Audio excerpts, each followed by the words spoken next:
What's the balance for you between treating every game the same in terms of process and preparation, but also maybe trying to add a little more juice into a rivalry game?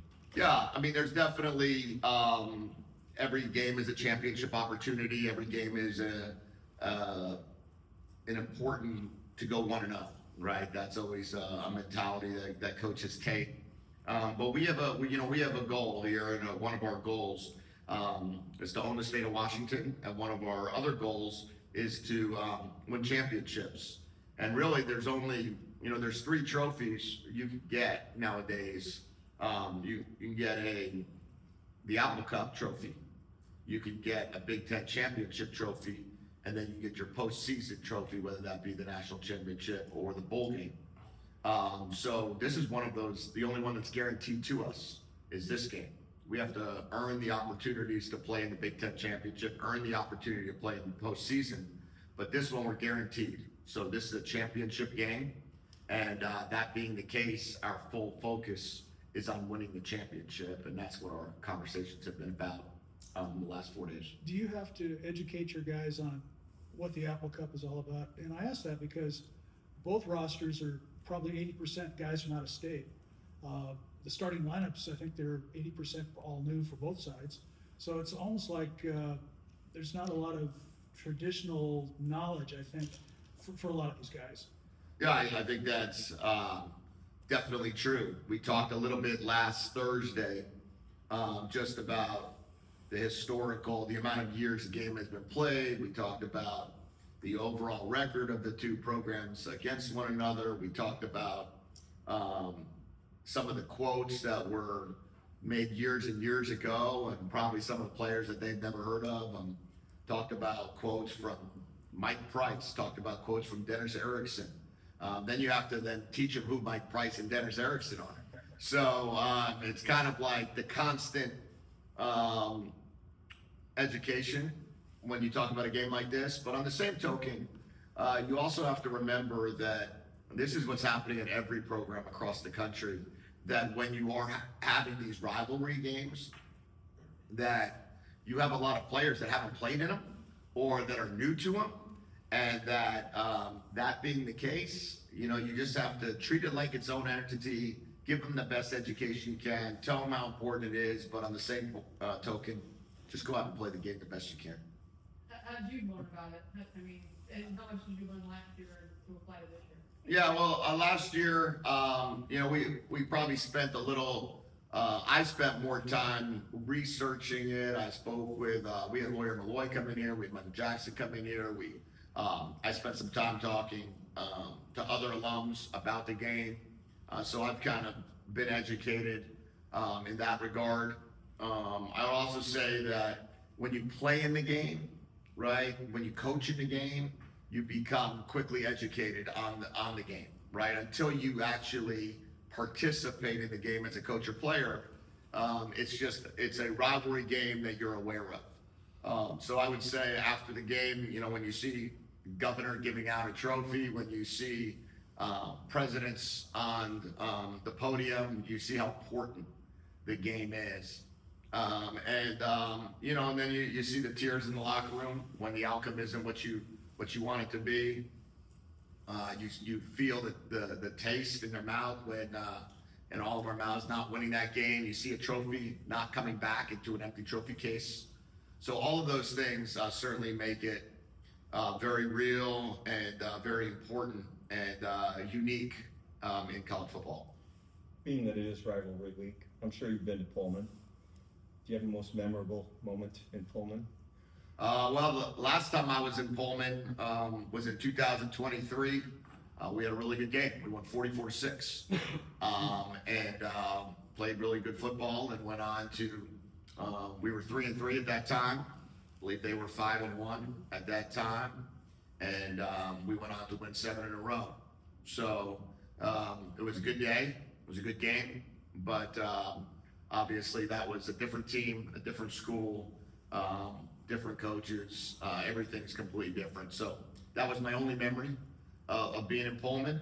And that was a good memory. A few years prior to that, we were in Pullman the weekend before the weekend before the Apple Cup, the 11th game of the season, and it was a snowstorm, and we didn't come out on top. So 1-1 there in Pullman, and certainly didn't have great memories of that game.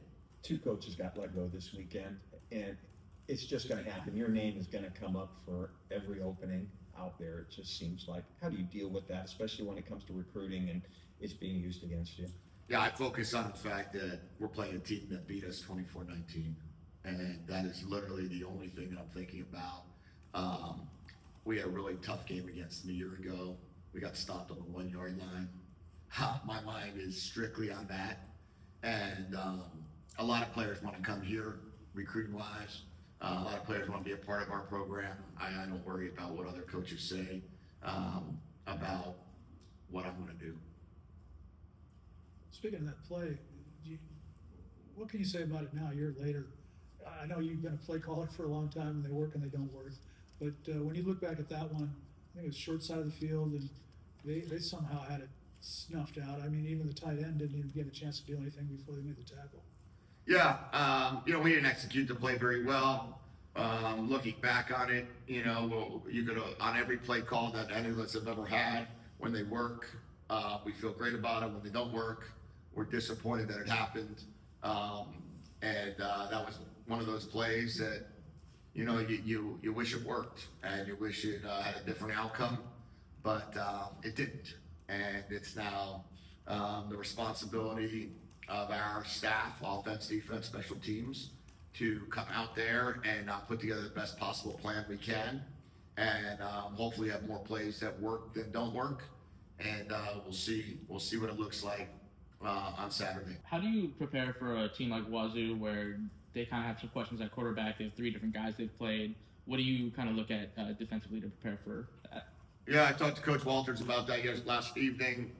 It's certainly unique because of the fact that they played 3 quarterbacks in the game on Saturday, and at least one of the 3 has a completely unique skill set compared to the other 2. So, in the way the game went, the quarterback that started and the quarterback that finished the game have more similar skills than the quarterback that came in the second quarter and played some. But we have to have a plan for all 3.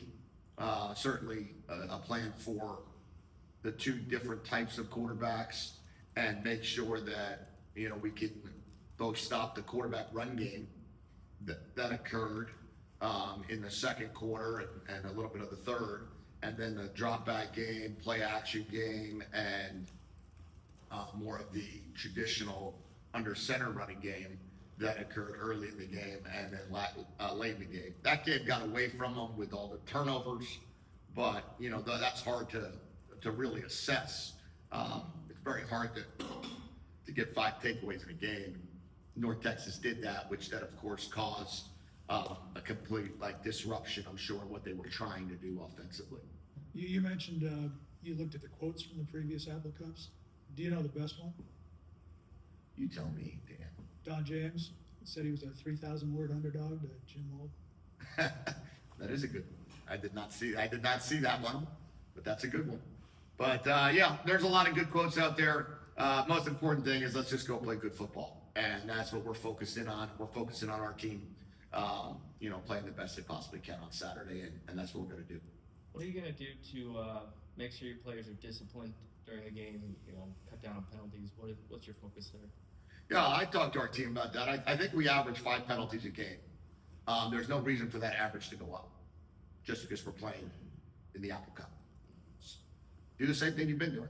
I think we're right on track to, if you're going to have 5 penalties a game, that's above averagely good.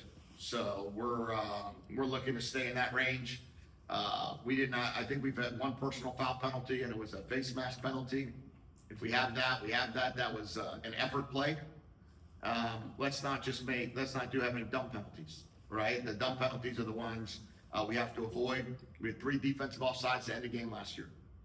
That was insane, and we have to avoid that. And we had we probably had the most amount of penalties that I've ever been a part of in a game last year, and that obviously was a big factor in the loss as well. So we recognize that. We've talked to our team about that, and we're hopefully going to do everything we possibly can to avoid it. What's the message to a guy like Buda? This is probably going to be an emotional weekend for him. Obviously, his history at Washington State. How do you talk to a guy like that, prepare him for what he's going into in Pullman? Yeah, we talked about it. We'll talk again. I think that's an interesting part of what we're all dealing with now with the portal and with some of these changes. College football is completely different than it once was, and a lot of the old the old ideas and the way things were are not the same. But we'll just talk to him about he's a Husky, and that's what he is right now. And he was a Cougar, and now he's a Husky, and his job is to represent the University of Washington in the best possible way he can. And that's on the field playing with great effort, that's being disciplined, that's being smart, it's making a lot of tackles, it's being a great communicator, and that's hopefully at the end of the game celebrating a victory if we do our job and if we do a good job at playing on Saturday. And that's really the only thing that we can ask for Buda.